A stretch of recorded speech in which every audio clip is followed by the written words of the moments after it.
Buongiorno e bentornati su queste onde web. Scusate se entro così a gamba tesa dopo qualche mese di assenza, per parlare bisogna avere almeno due cose: voglia di farlo e qualcosa da dire. Ed eccomi qua. Per la prima volta mi sono confrontato con Sanderson e per una semplice coincidenza sono partito dalle cronache della Folgoluce, dal primo romanzo della saga, La Via dei Re. Mi ci è voluto un mese per finirlo, ma considerando che ha più di 1100 pagine è una tempistica accettabile. Che dire, sono rimasto fortemente colpito. Una figata, sul serio, mi ha appassionato tanto da non riuscire a fermarmi di leggere. Parliamone insieme!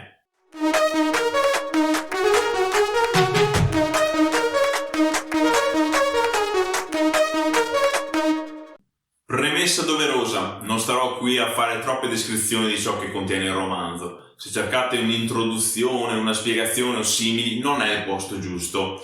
Qui cercherò di darvi la mia opinione in merito, soprattutto considerando la mia personale esperienza di lettura, andando a confrontare questo primo tomo della Folgoluce con il libro Malazan dei Caduti, La Via dei Re. Sì, certo, l'inizio è lento e ci vuole un po' di tempo per entrare nelle meccaniche del cosmoverso, con le sue alte tempeste e i suoi spren. Per capirci, ci troviamo su Roshar, un mondo dove è presente quest'unico continente, una Pangea in mezzo all'oceano che viene costantemente sferzato da tempeste terribili che non danno scampo a nessun essere vivente. La flora e la fauna, infatti, si sono adattate a questo clima. Vediamo bestie enormi che si proteggono nel loro guscio oppure piante che si ritraggono nel terreno all'arrivo della bufera.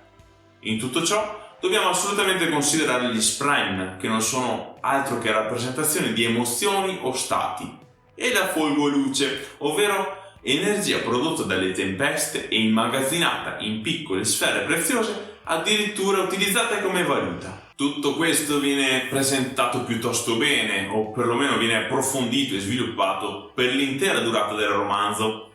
Diciamo che l'autore non si fa troppe pippe mentali e ti spiattella tutto ciò che si conosce in proposito, e questo rende le cose facili per il lettore.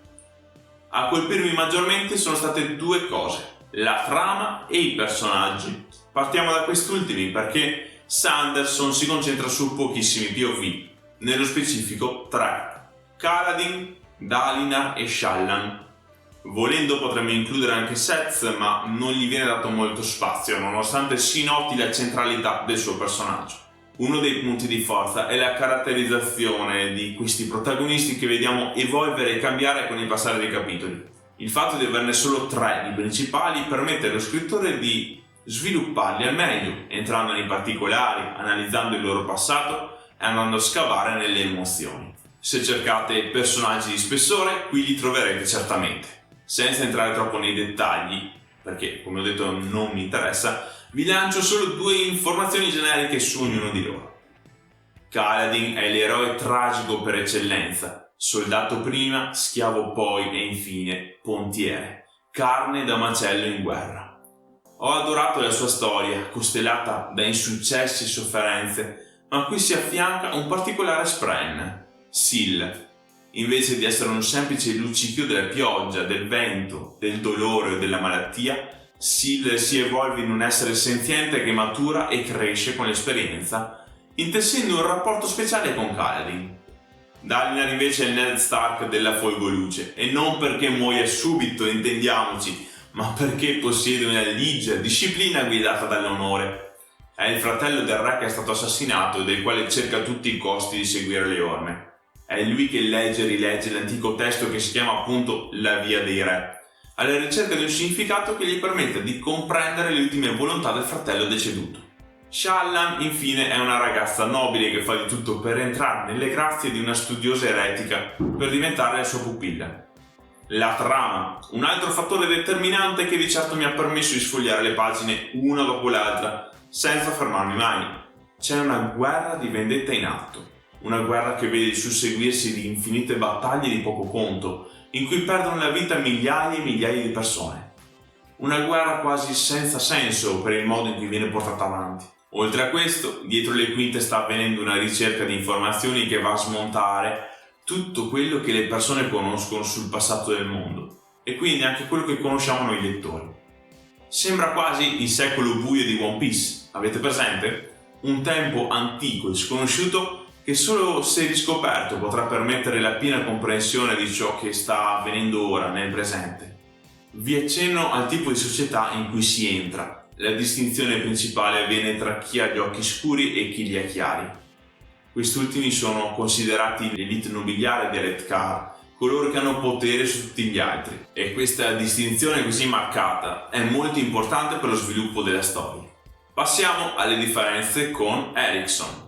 Premetto che non sono un esperto di letteratura e nemmeno di fantasy, sono semplicemente un lettore, perciò sentitevi liberi di dire la vostra e di contraddirmi.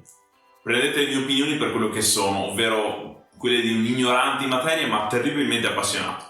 Sono consapevole che è difficile comparare i due scrittori, anche perché di Brandon ho letto solo questo, ma mi piaceva l'idea di fare un confronto ora per poi ripescarlo più avanti dopo aver letto altro della Fuegoluce oppure Mistborn e capire se le differenze si mantengono costanti tra gli autori. Non è mia intenzione decretare quale sia peggio o meglio, non mi interessa questo, sia chiaro. Ho trovato la scrittura di Sanderson molto scorrevole e intuitiva rispetto a Malazan. Qui il lettore non ha l'obbligo di fare quello sforzo in più che Erikson richiede, con i pro e i contro della cosa. Se da una parte questo permette di andare via lisci e di concentrarsi meno, dall'altra si nota una mancanza di spessore nel mondo costruito da Brandon. Abituato a Malazan in cui, per esempio, il passato è costellato di avvenimenti, di storia, guerre e eroi leggendari che si susseguono nel corso dei millenni, qui ci si ritrova senza un supporto adeguato per la storia attuale.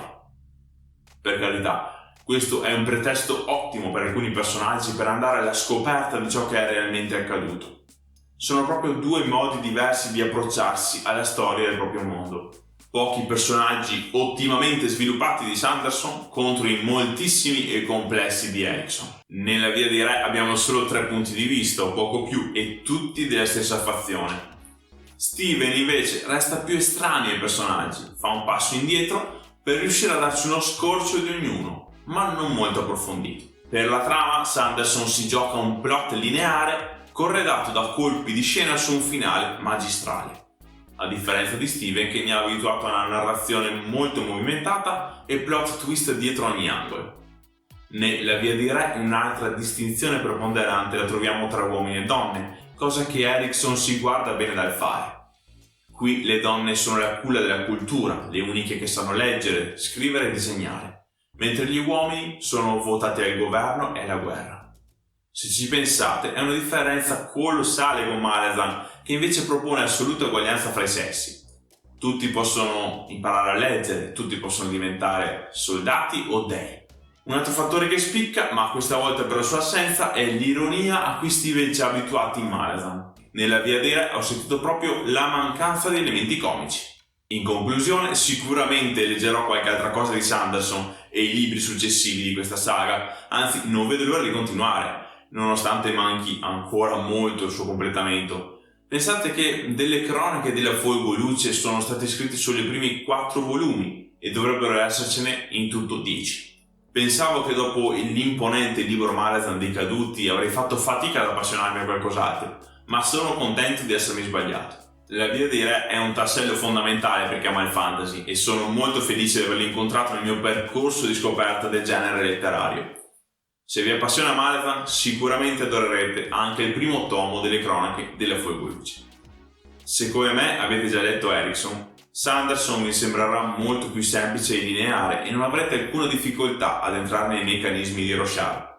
Sarà come bere un bicchiere d'acqua per poi scoprire che era birra ghiacciata, nel senso che la minore complessità non vi impedirà di gustarvi alla grande questo bellissimo volume. Al contrario, se siete già afferrati su Fuegoluce, Mistborn e Elantris e vorreste cimentarvi con Malazan, avete già tutte le carte in regola per farlo e, sebbene all'inizio vi sembrerà più complesso e articolato, poco dopo riuscirete ad apprezzare l'intreccio di più trame nello stesso contesto.